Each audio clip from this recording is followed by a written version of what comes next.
semua mereka itu sebetulnya ibarat pohon pisang kan. Kalau pisang itu kan ada tandan namanya, tandan ya. Dalam satu tandan itu kan ada sisir ya. Ya. Nah, ini persoalannya di tandan. Tandannya itu kan ada batang tuh yang apa? Yang menyangga ke batang pisang ya kan. Nah, itu Ubaidillah ceritanya. Ubaidillah. Karena Ubaidillah ini fiktif, nggak ada orangnya, ya.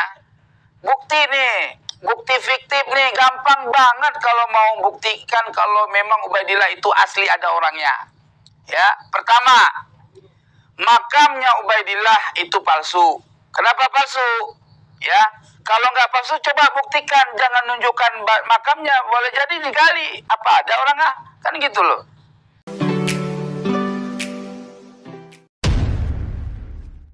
Assalamualaikum warahmatullahi wabarakatuh.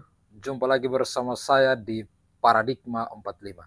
Sahabat Paradigma 45, ya sebagaimana kita saksikan pada cuplikan tadi, di mana kembali Teuku Mudakori mengungkap dan memberikan kita penjelasan bahwa Ubaidillah itu memang lagi-lagi itu adalah tokoh fiktif dalam sejarah yang diungkap oleh para Ba'lawi dan Habaib yang ada di Indonesia. Nah, pada kesempatan ini kemudian pada cuplikan tadi kita saksikan Teuku Mudakori menjelaskan dengan tegas bahwa Ubaidillah itu diibaratkan satu tandang pisang yang kemudian ada sisir dan pada bagian tandang itu adalah Ubaidillah. Nah, yang rusak adalah di tandang ini karena diibaratkan bahwa Ubaidillah itu adalah tandang dari pisang yang menyambungkan sisir pisang dan ke pohon ini adalah tokoh fiktif yang kemudian tidak ada. Nah, kemudian Teuku Mudakori menantang bahwa kalau memang ingin membuktikan bahwa Ubaidillah itu ada, mudah saja bahwa harus memperlihatkan kuburnya dan tidak hanya memperlihatkan kuburnya, bila perlu digali dan dilihat bahwa apakah memang ada orang di dalamnya atau tidak.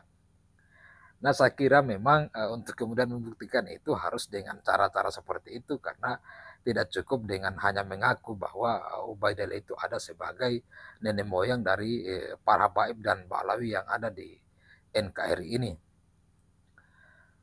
Untuk lebih jelasnya langsung kita saksikan secara lengkap penjelasan dari Teuku Mudakori yang kemudian menyinggung bahwa memang Ubaidillah itu hanya tokoh fiktif dalam sejarah yang diungkap oleh para Ba'lawi dan Habaib yang ada di Indonesia ini.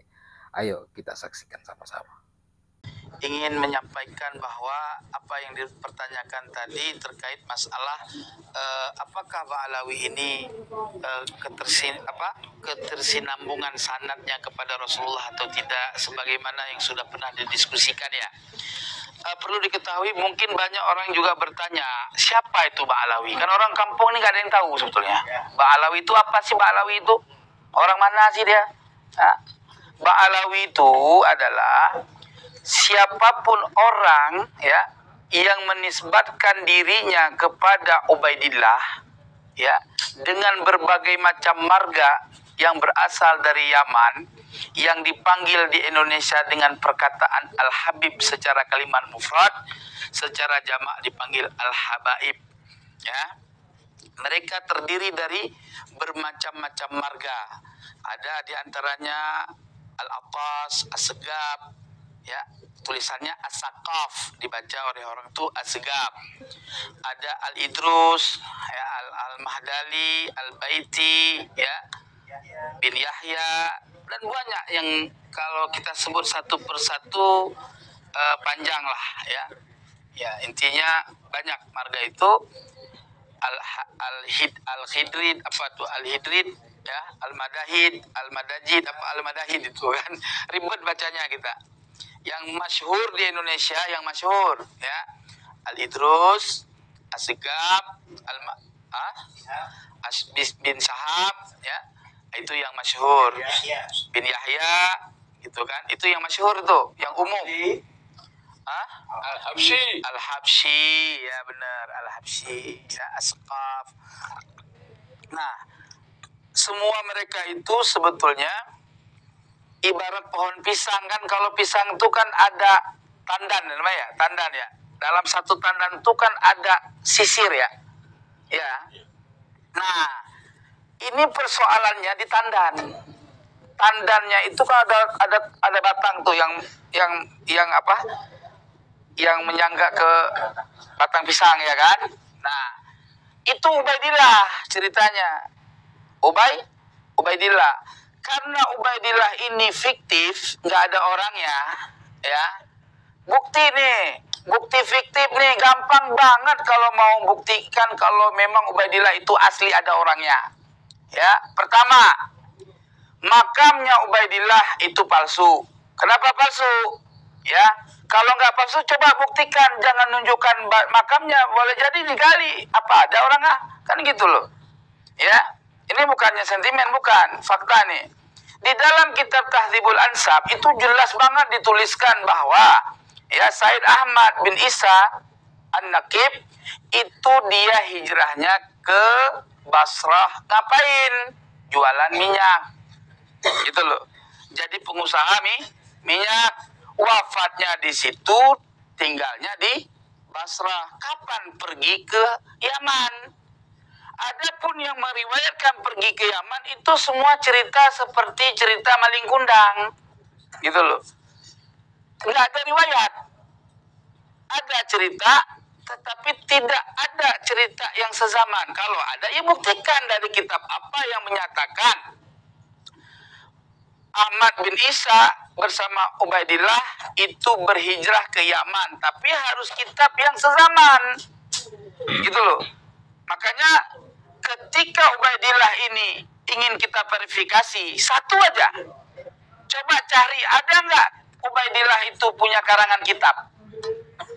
Saya kasih contoh nih tuan-tuan. Ya. Imam Ghazali terkenal nggak? Terkenal kan? Dianggap ulama hebat nggak tuh Imam Ghazali? Hebat. Ketika kuburannya nggak kita temukan, ya, bagaimana cara kita memverifikasi bahwa Imam Ghazali itu ada orangnya? Keturunannya kita nggak tahu nih sekarang, ya, belum kita teliti. Tapi Imam Ghazali bagaimana kita meneliti orangnya ada? Karya tulisnya Al-Ihya Ulumuddin, Ihya Ulumuddin itu juga karangan kitabnya dan banyak lain, ya. Nah, oleh sebab itu jelaslah Al-Imam Al-Ghazali itu seorang yang ada ilmunya juga terkenal sebagai mujtahid. Jelas nggak kira-kira? Nggak usah jauh-jauh lagi. Yang kontroversi, orangnya ada, karyanya ada. Ibnu Taimiyah, ya, kontroversi nggak? Kontroversi membuktikan keberadaan Ibnu Taimiyah dengan karyanya, betul-betul. Ada nggak karyanya? Ada, gitu loh. Singkat download aja, kalau nggak kuat beli mah, gitu. Ya, Imam Bukhari, kapan ketemu kuburannya? Jauh setelah beliau wafat. Itu pun berkat Presiden kita Soekarno, betul-betul. Iya, ada jasa besar Presiden Soekarno, walaupun banyak orang yang tidak menyukai dia, misalkan. Tetapi ada jasa besar juga Presiden Soekarno yang nggak bisa dilupakan oleh bangsa ini. Betul-betul. Imam Bukhari, ya, kuburannya setelah wafatnya jauh baru ketemu kuburannya, ya. Lalu bagaimana kita bisa mengetahui orang yang bernama Imam Bukhari itu adanya? Mesti dengan karya tulisnya, yaitu Sahih Bukhari yang banyak disyarahkan oleh para alim ulama. Itu tandanya orangnya ada, ilmunya memang diakui. Itu syuhrah wal istifadah. Buset dah. Miring lagi nih sorban kita. Ya, jelas nggak kira-kira? Nah, sekarang saya pengen tanya kepada orang-orang yang mencintai Ba'alawi, ya, dan kaum Ba'alawi juga sendiri, daripada yang dipanggil-panggil Habib sekarang udah ganti nama Sayyid, gitu, Syarif, ya. Syahid Syarif itu keturunan kita, bukan Mbak Alawi, bukan. Jangan comot. Itu namanya rampok nasab. Paham nggak kira-kira? Ya. Iya. Buktikan kalau punya keterangan mah. Jangan begini. Ya. Kalau orang benar nih nasabnya bukan nasab palsu. Ya, sampai ke ujung langit kita tantang orang yang menafikan nasab orang yang benar gitu. Contoh gini. Saya punya nasab dianggap palsu. Ya, jangankan satu ulama seperti Kiai Imad, 1000 Kiai Imad saya tantang. Itu benar kalau saya punya data, gitu loh. Lah ini Kiai Imad mau pergi ke Madura sama saya mau menyampaikan kebenaran, ya diboikot. Bahlul itu namanya. Iya, mana kepinterannya? Katanya jago baca kitab, kiainya hafal Quran katanya. Ubaidillah sakti. Amal pakai mukadam 70 kali mi'raj. Ya, ilmunya tinggi. Mana buktinya? Gitu. Maka tuan-tuan semua yang ada di seluruh Indonesia khususnya, demi Allah saya minta tolong sama sampeyan. Ungkapkanlah kebenaran ini. Ya. Ungkapkanlah kebenaran ini tuan-tuan semua. Ya. Mau kiai sorbannya pendek, kiai sorbannya setengah, kiai korbannya panjang sepanjang kereta api, ya. Tolong cari kebenaran, jangan pembenaran. Cari kitab-kitab. Ada nggak yang menuliskan Ubaidillah anaknya Ahmad bin Isa? Tetapi jangan kitab yang kemarin sore. Lah Ubaidillah hidupnya abad 4 Hijri.